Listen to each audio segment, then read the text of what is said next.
Hi, my name is Ginger, and this is Monte Vista Urban Art House, our first series, holiday series introductions to our artists, our local artists here in San Antonio. Eric, why don't you introduce yourself? Hello, I'm Erich Rodriguez. I am a local artist. I've been here for over 20 years, originally from El Paso, Texas, and have moved around to the Northwest, Seattle, Houston, Mexico City, Austin, and kind of got a little taste of everything to show you guys. So all of those places are inspired in your art, and you see those in your art? Yes, correct. So I'd like to kind of hear what your mission in your art is, and we want to hear your story. And I know that you have a company where you do painting and remodeling, and I know that you do a wonderful job with that because I've seen it. And so you make a lot of time for your studio, and you have this full-time job, but you have a studio where you make time and it costs money. And so what is your drive behind this side of your life and the time that you spend in your art? And I also know that you have an art education as well, so let's hear about that.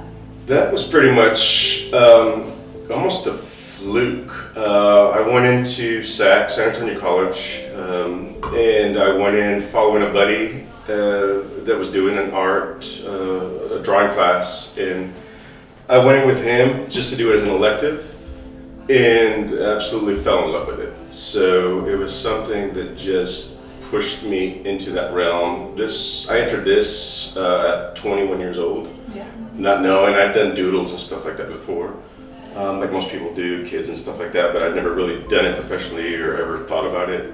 Jumped into it full force, and that flame just ignited. So it was absolutely something that just has not left, even when I've had times where I'm like, you know how it goes with art forms, just sometimes they fade and you're like, it's hard to get into a studio day in, day out, especially with work and kids and stuff like that. But it's a flame that's never left. The spark has always been there, and so it's just been working. And the travel is the best part, so I can see different parts of the country.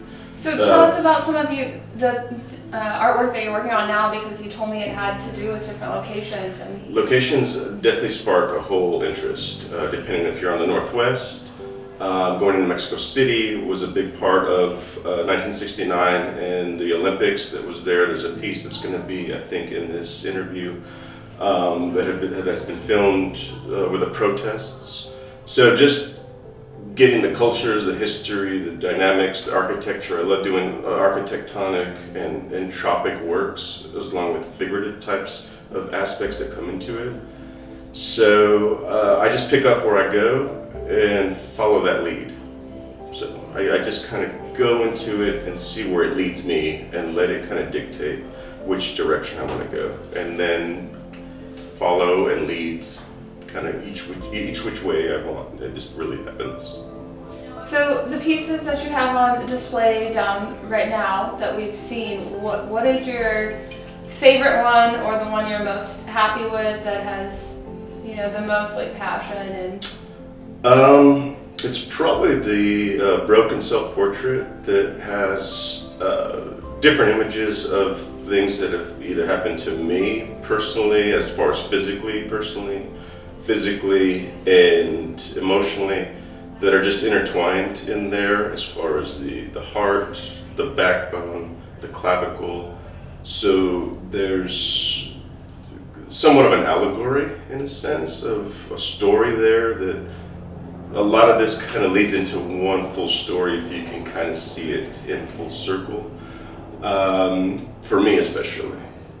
And color is also a huge part, so I try to pull in the viewer with different colors and see if they can kind of feel the story and let them figure it out themselves.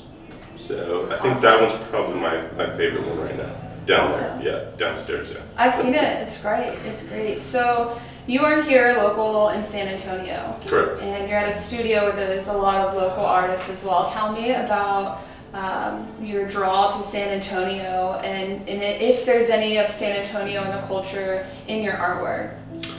There is actually. A lot of the stuff that I was drawn to, especially from SAC and UTSA, were the local artists that I met through classes, Right. through going through First Fridays, through art shows, and just hanging out with them and getting the stories, really. I mean, that was really I think the biggest part of it, the communication, the interaction, seeing how they worked. I am Hispanic, but dealing with local cultural issues and things like that, and dealing with found object, with entropy, was a huge part of how I started my process. So things that I found in neighborhoods that were neighborhoods I lived in and things that I was doing were huge on how I interacted with the community and how I wanted to have that communication back to the community. So that was huge. Awesome, awesome. So you mentioned working with other local artists, and would you say that surrounding yourself with other artists is inspirational and has influence on your work, like you said? I mean, I know that when I get around other artists, it definitely inspires me and motivates me to start getting back into my artwork. Oh yeah, absolutely. I think that's a huge connection. And just even talking to people that are, even if I'm not working with them directly as an artist, but maybe like as one of the people that is a collector that doesn't do art but buys, and it's part of the community. But yes, definitely working with the artist hand in hand is something that it's invigorating.